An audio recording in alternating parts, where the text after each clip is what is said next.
8 मई 1999 पाकिस्तान की 6 northern light infantry के captain Iftikhar और लांस हवलदार अब्दुल हकीम 12 सैनिकों के साथ कारगिल की आजम चौकी पर बैठे हुए थे। उन्होंने देखा कुछ भारतीय चरवाहे कुछ दूरी पर अपने मवेशियों को चरा रहे थे।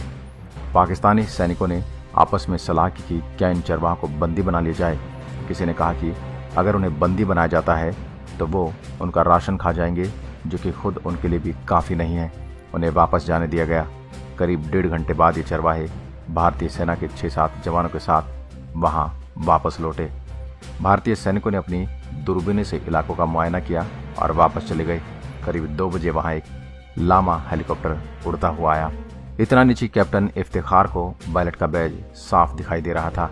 ये पहला मौका था जब भारतीय सैनिकों को भनक पड़ी कि बहुत सारे पाकिस्तानी सैनिकों ने कारगिल की पहाड़ी की ऊंचाई पर कब्जा जमा लिया है। अगले दिन फिर भारतीय सेना के लामा हेलीकॉप्टर वहां पहुंचे और उन्होंने आजम, तारिक और तशफीन चौकी पर जमकर गोलियां चलाई।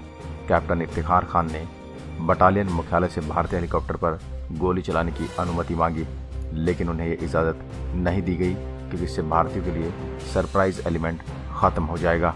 उधर भारतीय सैनिक अधिकारियों को तो ये आभास होगा कि पाकिस्तान की तरफ से भारतीय क्षेत्र में बड़ी घुसपैठ हुई है, लेकिन उन्होंने समझा कि इसे वो अपने स्तर पर सुलझा लेंगे, इसलिए उन्होंने इसे राजनीतिक नेतृत्व को बताने की जरूरत नहीं समझी। दिलचस्प बात यह थी कि उस समय भारतीय सेना के प्रमुख जनरल वेद प्रकाश मलिक भी पोलैंड और चेक गणराज्य की यात्रा पर गए हुए थे। वहां उनको इसकी पहली खबर सैनिक अधिकारियों से नहीं बल्कि वहां के भारतीय राजदूत के जरिए मिली। सवाल उठता है कि लाहौर शिखर सम्मेलन के बाद पाकिस्तानी सैनिकों के इस तरह गुपचुप तरीके से कारगिल की पहाड़ी पर जाकर बैठने का मकसद क्या था। मकसद यही था कि भारत की सुदूर उत्तर की जो टिप है, जहां तक सियाचिन ग्लेशियर की लाइफलाइन NH-1D को किसी तरह काट कर उस पर नियंत्रण किया जाए। वो उन पहाड़ियों पर आना चाहते थे जहां से वो लद्दाख की ओर जाने वाले रसद के जाने वाले काफिलों की आवाजाही को रोक दें और भारत को मजबूर कर दें सियाचिन छोड़ने पर। मुशर्रफ को ये बात बुरी लगी थी, लेकिन भारत ने 1984 में सियाचिन पर कब्जा कर लिया था। उस समय वो पाकिस्तान की कमांडो फोर्स में मेजर हुआ करते थे। उन्होंने कई बार उस जगह को खाली करवाने की कोशिश की थी, लेकिन वो सफल नहीं हो पाए। जब भारतीय नेतृत्व को मामले की गंभीरता का पता चला तो उनके पैरों तले जमीन निकल गई। भारतीय प्रधानमंत्री अटल बिहारी वाजपेयी ने पाकिस्तान प्रधानमंत्री नवाज शरीफ को फोन मिलाया। श्री वाजपेयी ने शरीफ से शिकायत की कि आपने मेरे साथ बहुत बुरा सलूक किया है। एक तरफ आप लाहौर में मुझसे गले मिल रहे थे, दूसरी तरफ आपके लोग कारगिल की पहाड़ियों पर कब्जा कर रहे थे। नवाज शरीफ ने कहा कि उन्हें इस बात की बिल्कुल भी जानकारी नहीं है। मैं परवेज मुशर्रफ से बात कर आपको वापस फ़ोन मिलाता हूँ। रॉ इसको बिल्कुल भी भांप नहीं पाया, पर सवाल खड़ा होता है कि क्या वो इसे भांप सकते थे। पाकिस्तानियों ने कोई अतिरिक्त बल नहीं मंगवाया। रॉ को इसका पता तब चला जब पाकिस्तानी अपने फॉर्मेशंस को आगे तैनाती के लिए बढ़ाते रहे।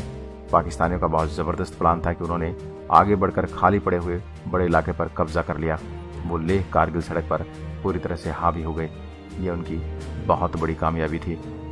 3 मई से लेकर जून के पहले हफ्ते तक हमारी सेना का प्रदर्शन बिलो पार यानी सामान्य से नीचे था। उसके बाद जब 8वीं डिवीज़न ने चार्ज लिया और हमें इस बात का एहसास होने लगा कि इस इलाके में कैसे काम करना है। पहाड़ियों में आप नीचे थे और वो ऊंचाई पर थे। जून का दूसरा हफ्ता खत्म होते होते चीज़ें भारतीय सेना के नियंत्रण में आने लगी थी। उस समय भारतीय सेना के प्रमुख जनरल वेद प्रकाश मलिक से पूछा कि इस लड़ाई का निर्णायक मोड़ क्या था। मलिक का जवाब था तोलोलिंग पर जीत। 4-5 दिन तक ये लड़ाई चली। ये लड़ाई इतनी नज़दीक से लड़ी गई कि दोनों तरफ से सैनिक एक दूसरे को गालियां दे रहे थे और वो दोनों पक्षों के सैनिकों को सुनाई भी दे रही थी। ये लड़ाई करीब 100 किलोमीटर के दायरे में लड़ी गई, जहां करीब 1700 पाकिस्तानी सैनिक भारतीय सीमा के करीब 8 या 9 किलोमीटर अंदर तक घुस आए थे। इस पूरे ऑपरेशन में भारत के 527 सैनिक शहीद हो गए और 1363 जवान आहत हुए थे। भारत ने पहले उन्हें हटाने के लिए पूरी डिवीज़न लगाई और फिर अतिरिक्त बटालियंस को बहुत कम नोटिस पर इस अभियान में झोंक दिया। भारतीयों ने खुद स्वीकार किया कि एक छोटे से इलाके पर सैकड़ों तोपों की गोलीबारी उसी तरह थी जैसे कि अखरोट को किसी बड़े हथौड़े से तोड़ा जा रहा हो। कारगिल लड़ाई में कमांडर रहे लेफ्टिनेंट जनरल मोहिंदर पुरी का मानना है कि कारगिल में वायुसेना की सबसे बड़ी भूमिका मनोवैज्ञानिक थी। जैसे ही ऊपर से भारतीय जेटों की आवाज़ सुनाई पड़ती, पाकिस्तानी सैनिक दहल जाते और इधर उधर भागने लगते। भारतीय सैनिकों को जो मोमेंटम मिला वो जुलाई के अंत तक जारी रहा। आखिरकार नवाज शरीफ को युद्ध विराम के लिए अमेरिका की शरण में जाना पड़ा। अमेरिका के स्वतंत्रता दिवस यानी 4 जुलाई 1999 के शरीफ के अनुरोध पर क्लिंटन और उनकी बहुत अप्रिय परिस्थितियों में मुलाकात हुई। एक मौका ऐसा आया जब नवाज को क्लिंटन ने कहा कि वो उनसे अकेले में मिलना चाहते हैं। क्लिंटन ने रूखेपन से कहा कि ये संभव नहीं है। क्लिंटन ने कहा कि मैंने आपसे पहले ही कहा था कि आप बिना शर्त अपने सैनिक नहीं हटाना चाहते तो यहाँ न आए। अगर आप ऐसा नहीं करते हो तो मेरे पास एक बयान का मसौदा पहले से तैयार है जिसमें कारगिल संकट के लिए सिर्फ और सिर्फ पाकिस्तान को ही दोषी ठहराया जाएगा। ये सुनते ही नवाज शरीफ के चेहरे पर हवाइयाँ उड़ने लगी थी। उधर शरीफ क्लिंटन से बात कर रहे थे। टीवी पर टाइगर हिल पर भारत के कब्जे की खबर फ्लैश हो रही थी और इस तरह पाकिस्तानी सेना ने भारतीय सेना के सामने घुटने टेक दिए और भारतीय सेना ने कारगिल पर विजय प्राप्त की। दोस्तों, इस लड़ाई में हमने भी कई सैनिक खोए। आज उनकी शहादत को हम नमन करते हैं और उनके सम्मान में जय हिंद ज़रूर लिखें और वीडियो को ज़्यादा से ज़्यादा शेयर करें। जय हिंद, वंदे मातरम।